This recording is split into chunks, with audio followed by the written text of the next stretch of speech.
Have you ever signed up for a course at your college or university only to find out that it is closed? Have you ever attended a class that was held in a remote location and found that the room was overcrowded? Well, most of us had this experience as students.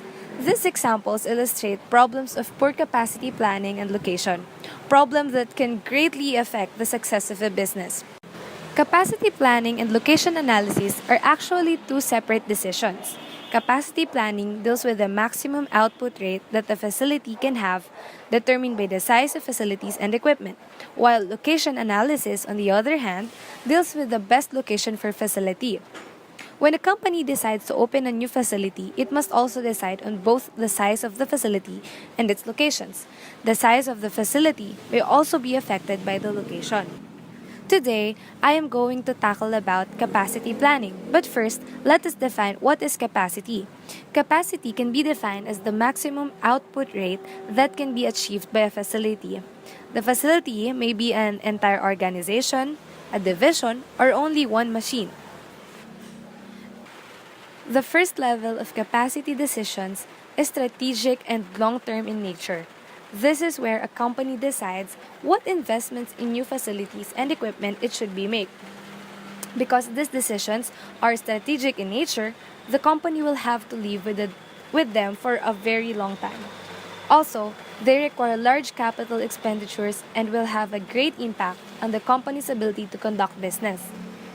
The second level of capacity decisions is more tactical in nature, focusing on short-term issues that include planning of workforce, inventories, and day-to-day use of machines. Well, what is capacity planning? Capacity planning is the process of establishing the output rate that can be achieved by a facility.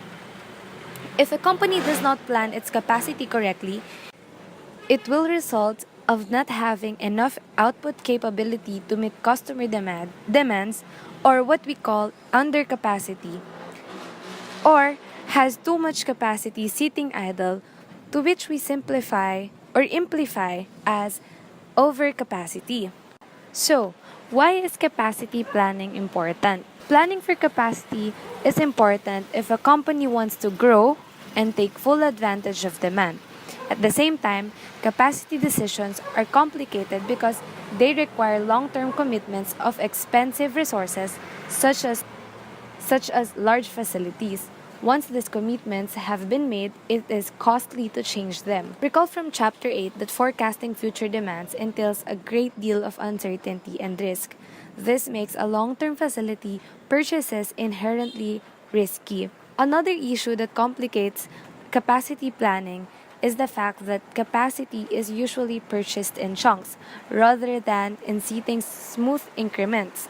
So, what do we mean by purchased in chunks rather than in smooth increments? So, for example, sa isang university, a course can offer several sections. So, a section can hold 45 students. So, what do we mean by chunks is, as the university expects more students to come,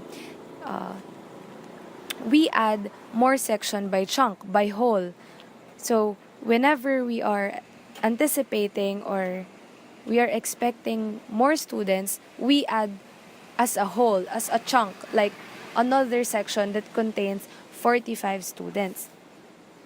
So if one class can hold a maximum of 45 students, opening up another class means adding capacity for up to an additional 45 students.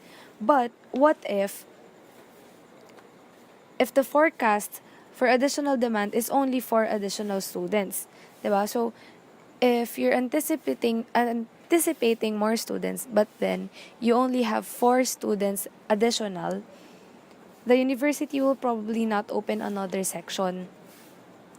The reason is that the cost for each section takes the form of chunks that includes the room, the instructor, the utilities. This cost is the same whether 1 student or 45 students attended. Because of the uncertainty of future demand, the overriding capacity planning decision becomes one of whether to purchase a larger facility in anticipation of greater demand or to expand in slightly smaller but less efficient increment. So, risky yung planning for capacity is because if you're anticipating or you're expecting for the greater demand sa future, then you're going to purchase in chunks, in whole. But then, there's also another way, and it is to expand in slightly smaller but less efficient increments. So, if you add by small, by little, but also careful, so that you will not be wasting or having any idle capacities. Next is measuring capacity. Although our definition of capacity seems simple, there is no one way to measure it. Note that each business can measure capacity in different ways and that capacity can be measured using either inputs or outputs. For example, this table.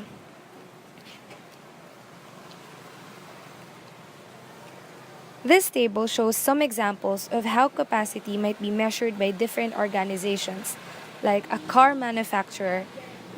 Its input measures of capacity is labor hours, while its output measures of capacity is are cars per shift. When a company produces many different kinds of products, input measures work better. When discussing the capacity of a facility, we need two types of information. The first is the amount of available capacity, which will help us understand how much capacity our facility has. The second is effectiveness of capacity use, which will tell us how effectively we are using our available capacity. So, under measuring available capacity, let's have an example. For example, we have a bakery, and on the average, we can make 20 pies per day. However, if we really pushed it, such as during holidays, maybe we can make 30 pies per day. Which of these is our true capacity? Well, we can make 30 pies per day at a maximum, but we cannot keep up the pace for long. Saying that 30 per day is our capacity would be misleading. Why? Because 30 pies per day can be produced only if we pushed it through, but we cannot keep up with that pace for so long. On the other hand, saying that 20 pies per day is our capacity does not reflect the fact that we can, if necessary, push our production to 30 pies. So, let us relate this with the following two of the most common measures of capacity. So, number one is design capacity. Design capacity is the maximum output rate that can be achieved by a facility under ideal conditions. So, in our example, this is 30 pies per day. So, 30 pies per day is what we call the design capacity. Why? Because it can be sustained only for a relatively short period of time.